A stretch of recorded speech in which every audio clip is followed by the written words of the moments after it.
What's up, everyone? This is Mystic Wiz, and welcome back to another episode of the Boogie Man. And this is probably the last episode because we'll be getting the bad ending, and okay, we'll just see how long the good ending is. And if it's way too long, I probably will just leave this one as the own episode, and then in the next episode we'll look through the other things. Yes, there's some extra things we can look through because that one is quite long or something. So we'll just have to jump to the good ending here, which is we save it from here. All right. So yeah, we watched the videotape. So if you get the 5 good flags, okay, I'm gonna mention all the 5 good flags. The first one is that from the very beginning, if you get the videotape from the headless man. Yeah, is it the headless man? Yes, the headless man. And watch the videotape. Yes, you have to watch that videotape. That's the first one before you proceed to anywhere else. Second is that we have to meet with Helena from the jail cell before we save lands. Because if you don't, you miss out that black there. The third one is the second videotape we got from the. Is it the? Yeah, somewhere that's the. Somewhere that we have to watch it from the black hole. We got the videotape from, and then watch it right across the headless dog body there. And the fourth one is I'll read the story from the children's bedroom and from the secret tunnel or something, the peculiar or something. And the fifth one is that after we got knocked out by the Boogie Man from the I'm not sure it's called the secret passageway, and then we listen to the recorder, and then until you get all these 5, you are able to get the another videotape to watch. Another videotape from here to watch the videotape. There's a video camera here, yeah, somewhere here, and then you get to watch it from this thing. So to get all this, you must watch it to proceed. But you just need to but to get the ending, yes, you need to read all the 5 flags there. The videotape is just to unlock the entrance here. Because now we can proceed from over here. Alright, so now we just have to face off the boogeyman and get this good ending. Now, Boogie, you are dead.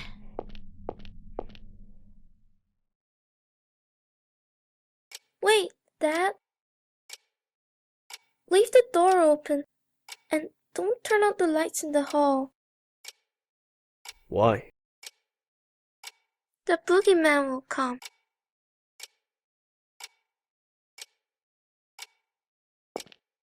What kind of guy is this boogeyman? He has long nails and kidnaps kids. He lives in the closet. A kidnapper? Well, can't leave a guy like that on the loose. Alright, Dad'll give him a good beating. Hey, Boogie, you in there? What? Hey, let go.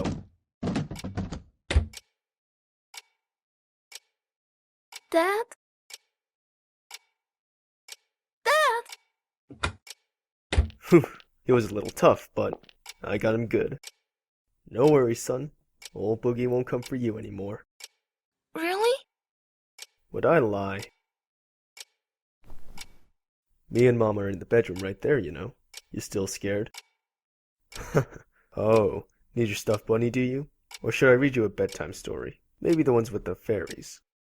No way! I'm not a wuss, Dad. I can sleep by myself. That's the spirit.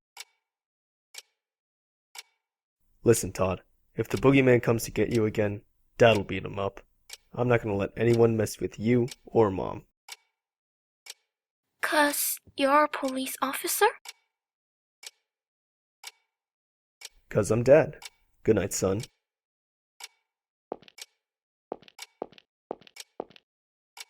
Should I leave the light on? It's okay. I've got you and Mom. Good night. I love you.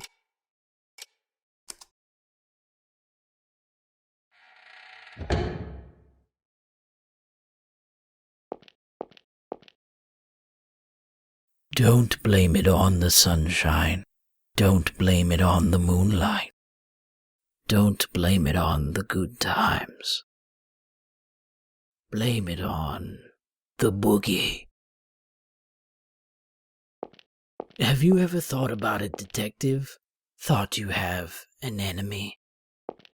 Who or what it is, you don't even know. Maybe it doesn't even exist. Maybe it's all in your head. But you know there's something tormenting you, always making it so painful. You feel like the whole world's out to make you suffer. Too troublesome to make an enemy of the whole world, right? So just making one enemy will do. I chose you as my enemy. Have I become yours? Nope, you're a coward. Oh well, either way, we're gonna settle this right here.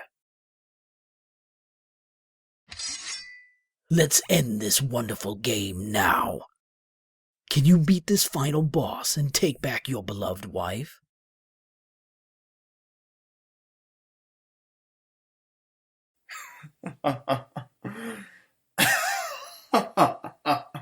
What's so funny?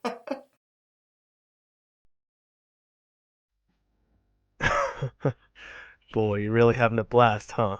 What's so funny that you can be all smiles all the time? Total opposite of me. I don't remember the last time I laughed. But I guess we were pretty similar after all. In a sense, it was all a lie. You're always grinning ear to ear, but you're scared, aren't you? So you keep running. You can't go head to head with me. You and me are just acting.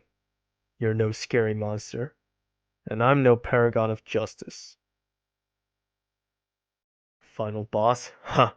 A big baddie should be a pretty sly guy, shouldn't they? But taking hostages, always on the run, the only thing you can chase after is girls' rumps. You know, I wasn't planning to do anything with you. As long as the others were safe, I was fine leaving you be. I'd secure your hostages and scram, then just leave you to the local police. Because I'm not chasing you. You just keep running from me. What I'm really chasing after. Sorry, but it ain't you. That's right. It's not you. You're my enemy. Spare me the sleep talk. Why would I make my enemy a dunce who just sneaks away?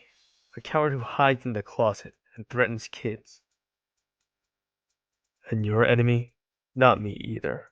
You've got a lot more enemies. If you go to the slammer, you're gonna be a real popular guy. I can tell. But this is a great chance. No hostages to get in the way. No one watching.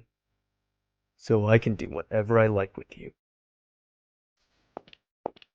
Detective, criminal, that doesn't matter now. You've done the number one thing to get on my bad side. You chased after my wife's rump.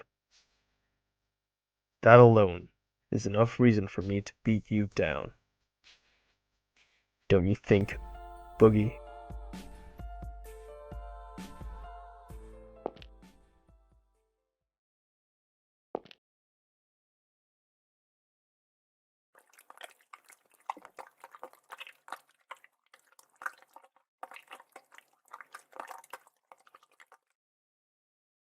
Can't Damn. afford to laugh anymore, can you? Too many periods on your face, though.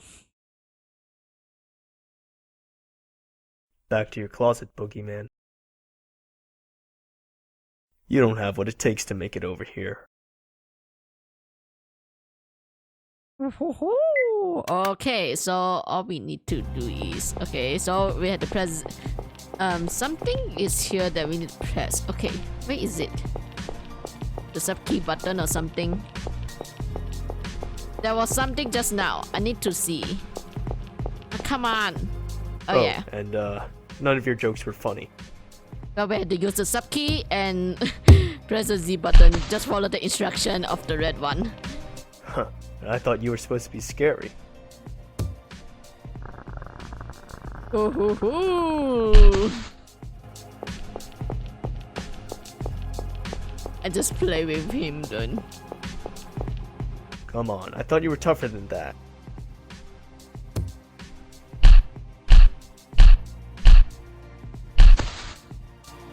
Ain't no X. So is this just a warm-up practice, or are you actually gonna attack? Oh, is that it? I was just about to have fun. Apparently we had to do this until God damn you. Okay, I'm going to see if I can keep pressing this button. So is this just a warm-up practice, or are you actually gonna attack? Oh, is that it? I was just about to have fun.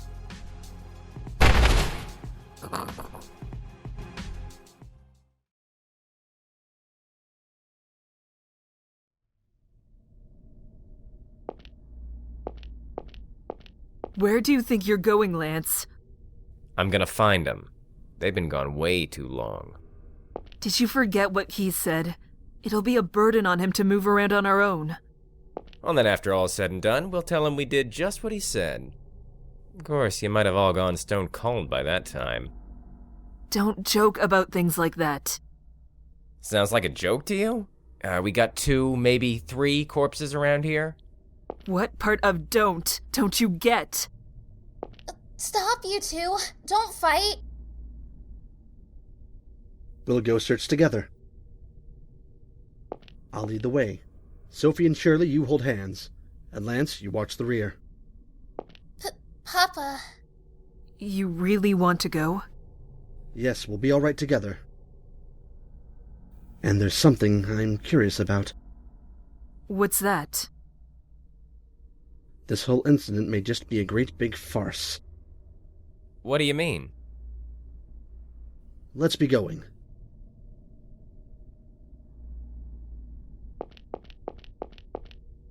Helena, where are you? Helena?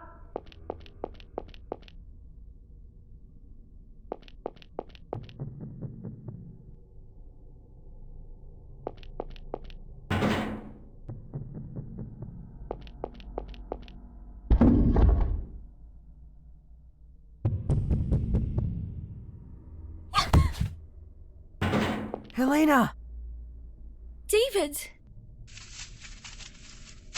are you okay? That man knocked me out. I woke up here.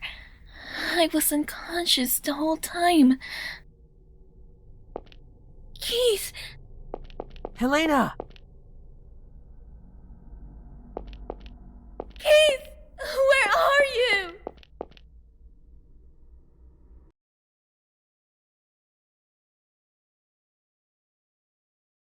Always on the run, huh?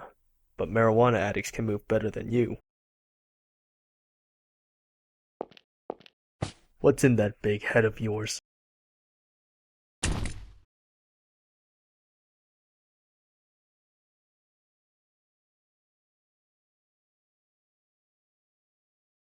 Brendan?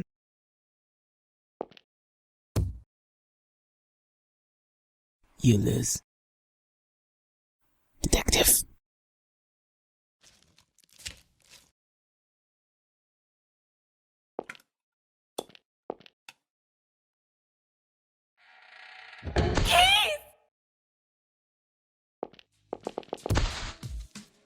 You're Brendan? Why? Stop moving around. Keith, Helena. We have to stop the bleeding. Lance! Richard, help me out. Sophie, find something to tie him with. Keith! Got you.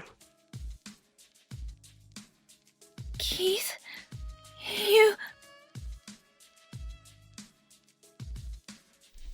Helena, when we get home, let's finish our conversation. No more running. No!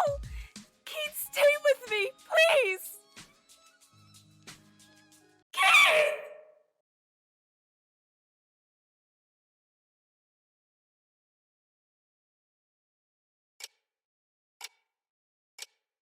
The servants and Stevie.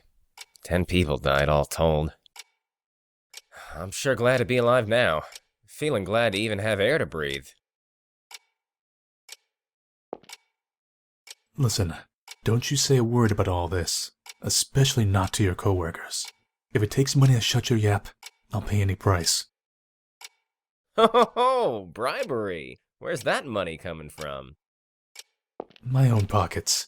Listen, you guys can distort the truth all you want, and I won't say a peep, 'cause that's freedom of the press. But this is different. I've got no tolerance for people pointing and laughing at a wounded friend. Do I gotta tell you again? I'm not a gossip guy. I hate cops, sure, but I hate gossip too. I won't ask for money, and I won't say a peep, 'cause I'm grateful to the guy. So quit hounding me. But, as an involved party, I've got a right to know what happened there. I just can't wrap my head around it. I talked to Brendan at dinner. Heard he got tired of the musty old castle and ran to Hollywood. Had a lot of fun in the movie biz. So what was the motive? Guy's gone silent. Sounds like he convinced you he was a goody two-shoes. But I bet you heard a different story in Hollywood. Now that's the kind of thing your lot should be writing about. Nobody knows people's past, usually. But it's easy to fool you into thinking otherwise with a little acting. And once you know somebody's past, you can lead them by the nose. He tricked you all, and tried to kill you. What a farce. Not sure of the motive yet, but he was pretty systematic about it all. Spent a ton of cash beforehand to check up on all the tour attendees. Even did a background check on me. On you? Why? 'Cause I was going to be on that tour. No wonder I thought he knew me. The hell, so he just researched us? That's the oldest trick in the book for us, saying, I know all about you. It makes you superior to the other person, so you can control them. Then they freak out and have to submit. He knew that tactic well. Seeing right through people without any tricks. That's what makes a real monster, ain't it? In his case, he just used money and connections to dig up people's past, and played the part of a monster. But the research wasn't to select candidates. So he just picked randomly. Oh, damn, was he just in it for fun? Now, my turn to ask questions. What you tell me is the only way I can figure out this incident. Give me anything you got. First, Brendan, or Boogie rather. What kind of man was he? How should I say it? I suppose he had no emotion. That's how I saw him. He said such terrifying things without a care. He hardly showed any human feelings. He really was like a monster. Keith told me he was a real jester. Jester? Absolutely not. I would have much preferred if he were at least a little silly. He was a very disturbing, terrifying man. He was totally calm as he did awful things. Richard, you seem to have a suspicion he might be Brendan. Why do you think that? When my daughter went missing, and I panicked thinking that man might have taken her, Keith told me something. This was the kind of person who would show corpses as decoration, so if he did take Sophie, he'd show off proof of it, meaning she was still safe. Luckily enough, I didn't see them, but indeed, evidently, there were many dead bodies left around. As Keith said, my daughter hadn't fallen into his grasp. He was correct in his assumption. That made me realize something unusual about what he'd said. Keith said he saw the moment Brendan's neck snapped, and his corpse was quickly dropped into the basement. Isn't that odd? Why did he quickly put Brendan's corpse out of sight? Why did he treat him differently from the other victims? 'Cause he didn't want you investigating it. He's got some keen insight, I'll give him that. So you suspected this was a farce plotted by Brendan? No, well, I suggested that since Keith hadn't checked the corpse, he might still be alive. I only wanted to believe there was a chance he was alive. I had no conviction about the rest. So I didn't speak about it to Keith. I wouldn't dare risk throwing him off with my amateur opinion, not to mention we didn't know whether his wife was safe. Apparently, Keith saw the moment Brendan's head came off, actually. Was it a doll? Right you are. Packed with neat little blood packs, it seems. Brendan was hung upside down and had his mouth taped up, and it was dark enough to be hard to tell who's who. Just dressing him up the same way made Keith assume it was him. On top of all those flashy rave lights, he dropped the corpse down below so it was impossible to check it closer. And since Keith saw the tour conductor killed right after that, of course, he'd think Brendan was killed too. If I'd said something, maybe this could have been resolved sooner, but I was paralyzed with fear. I was only worried about my daughter. Even when Keith was running all over the place for us. Don't worry about it. Keith did all that 'cause he wanted to. That's all. He's deeply glad you're all safe. Now, little lady, can we hear from you too? Hear what? Anything. What you thought. What you noticed. Well, I knew he was a fake, because I've met the real boogeyman. Sophie, stop it. Not this tale again. Fine, if you say so, Papa. Guess I'm not saying a word. Go ahead, please. Meeting the real boogeyman sounds pretty juicy. Can you tell me more? Maybe not really met. He just touched my shoulder, but his hand was cold as ice. Right away I knew it wasn't human. That guy's hands were human, though. They had warmth, so I knew he was just a regular guy. Huh. So boogeyman's hands are cold, eh? I'll tell that to my little squirt. Anything else you noticed? I feel like he might get angry if I say this. I won't. Tell me. That guy had this cold and emotionless air, like you couldn't tell what he was thinking at all. It reminded me of Mr. Keith, a little. You still think that way now?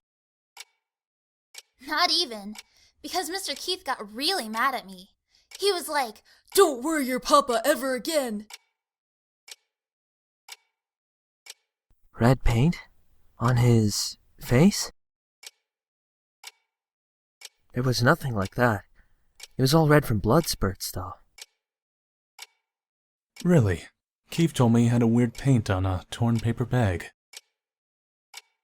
And one more thing. Did you see any red graffiti in the castle? Or any monsters? Hear any phones ringing? No, I didn't. Mr. Hoover, you're colorblind, if I recall. Maybe you just couldn't see the paint. Yeah, but it's white and pink I get mixed up. I can see red just fine. Well, and you, miss? I saw quite a bit of the castle, but none of that.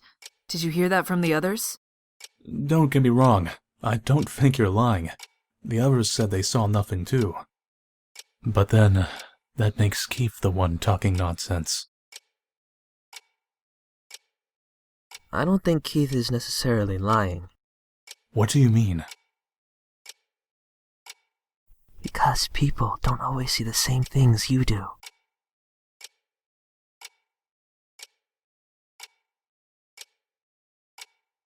Thanks for the assistance, you two. Sorry about calling you in 2 weeks after the fact. Is not everything settled yet? The police there are in the middle of their investigation. My role is just to assist. I'm going to report your testimonies to them, and that's that. I'll be off now. Eric, take them to the entrance.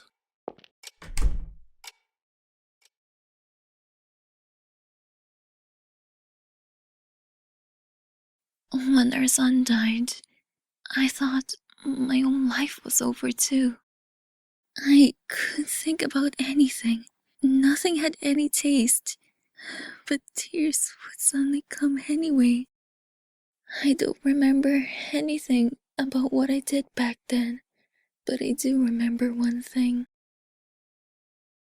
that Keith was always at my side.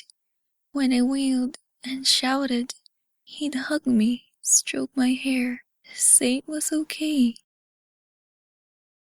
Eventually, I adjusted to life without our son.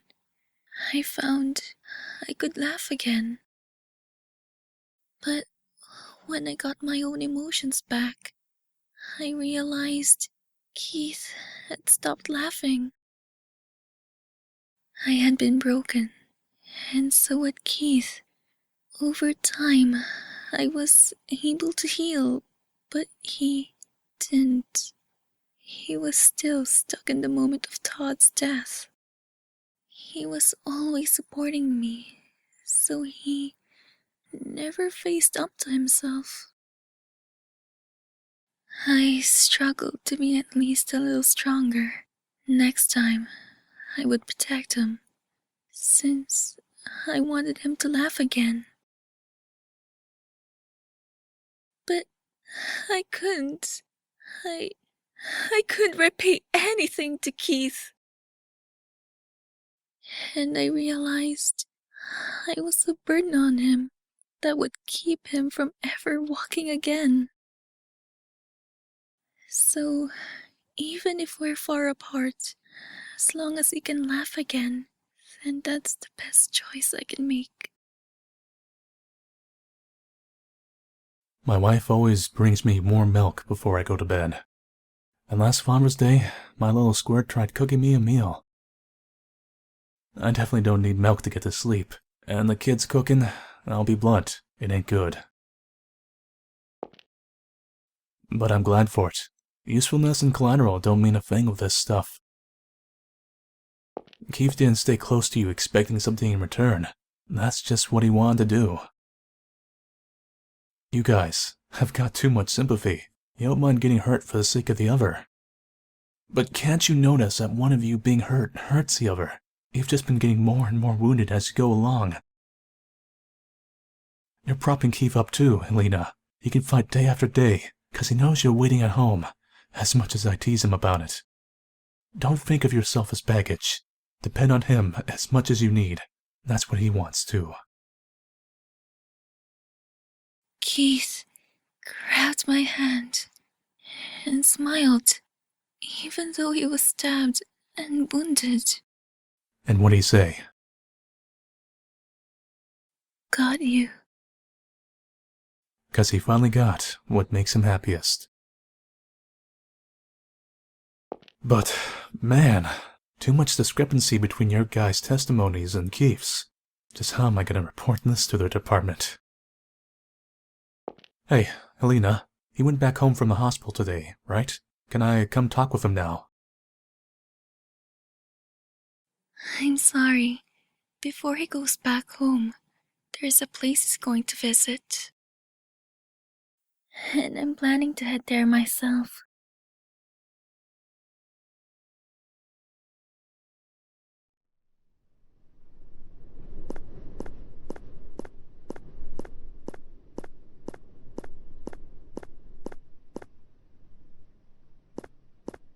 Keith.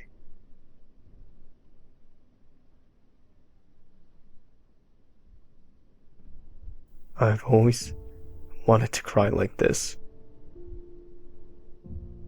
I never forgot about him. Not for a single day. Ever since he died, I was scared. I felt like even the slightest sign of weakness would make it all crumble. I acted like I felt nothing, like nothing disturbed me. I thought then I might be able to fool everyone, even myself. It was so stupid. I was broken a long time ago. It was all garbage, but I acted like a champion of justice. It always felt off. Whoever I was working for, I never felt repaid. And I saw you were safe, and you came up to me. Finally, I felt happy again. Acting strong just made me weak. It was pointless. Todd would never forgive his father staying broken forever, because I promised I'd protect his mom. I'll take off the blindfold. I'm gonna laugh, even if it's at a stupid TV show. If I'm pissed, I'll get mad. And if I'm sad, I'll cry. First, I guess there'll have to be counseling. There's something seriously wrong with my head, seems like. It's gonna be a busy time. It's gonna be so busy, I won't be able to do it alone. Helena, I don't think I can deal with just being a good loser. I want a chance. Let me chase after you. Let me get down on my knees. You're the only one I want waiting for me.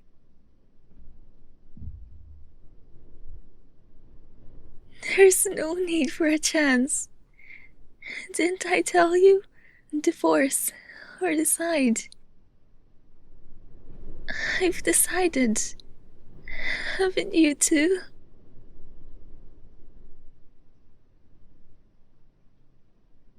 We only ever have one umbrella, so we hold it together.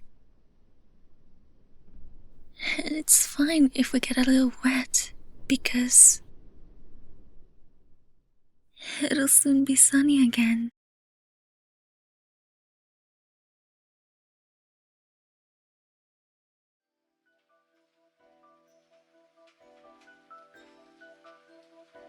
Happy ending! Come right, come shine! Oh, that's amazing. And we get to look at the actors in there. Oh wow. Hey, well done again! Amazing ending. Even though there's only one happy ending here. Mostly there's only one happy ending in all of the Yuri's game. So, yep. Another story that had made me cry again.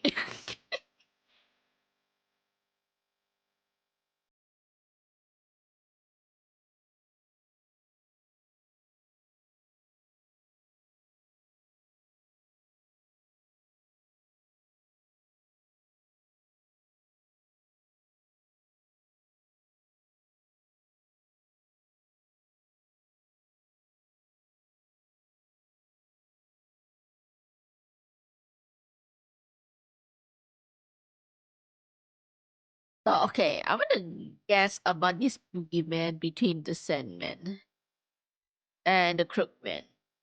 Okay.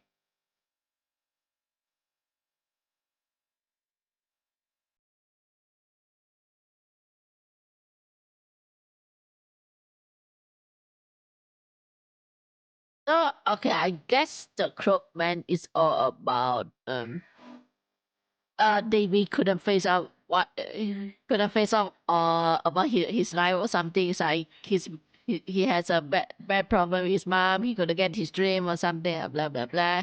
And then in the Sandman, it's about Sophie being unable to sleep, having to face her own problem or something, and all because she keeps keeping it to herself or something, and yeah, because of all this anxiety, she can't sleep or anything.